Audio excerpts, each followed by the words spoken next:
Genesis chapter 38. And it came to pass at that time, that Judah went down from his brethren, and turned in to a certain Adullamite, whose name was Hira. And Judah saw there a daughter of a certain Canaanite, whose name was Shua, and he took her, and went in unto her. And she conceived, and bare a son, and he called his name Er. And she conceived again, and bare a son, and she called his name Onan. And she yet again conceived, and bare a son, and called his name Shelah, and he was at Chezib, when she bare him. And Judah took a wife for Er his firstborn, whose name was Tamar. And Er, Judah's firstborn, was wicked in the sight of the Lord, and the Lord slew him. And Judah said unto Onan, Go in unto thy brother's wife, and marry her, and raise up seed to thy brother.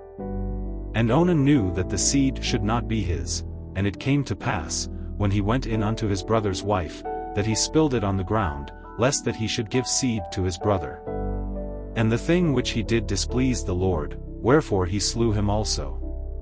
Then said Judah to Tamar his daughter-in-law, Remain a widow at thy father's house, till Shelah my son be grown, for he said, Lest peradventure he die also, as his brethren did. And Tamar went and dwelt in her father's house. And in process of time the daughter of Shua Judah's wife died, and Judah was comforted, and went up unto his sheepshearers to Timnath, he and his friend Hira the Adullamite. And it was told Tamar, saying, Behold thy father-in-law goeth up to Timnath to shear his sheep. And she put her widow's garments off from her, and covered her with a veil, and wrapped herself, and sat in an open place, which is by the way to Timnath, for she saw that Shelah was grown, and she was not given unto him to wife. When Judah saw her, he thought her to be an harlot, because she had covered her face. And he turned unto her by the way, and said, Go to, I pray thee, let me come in unto thee, for he knew not that she was his daughter-in-law. And she said, What wilt thou give me, that thou mayest come in unto me?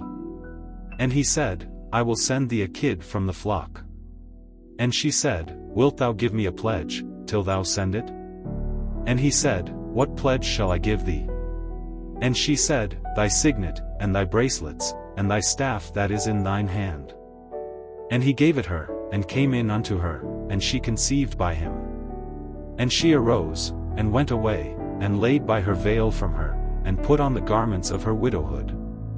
And Judah sent the kid by the hand of his friend the Adullamite, to receive his pledge from the woman's hand, but he found her not.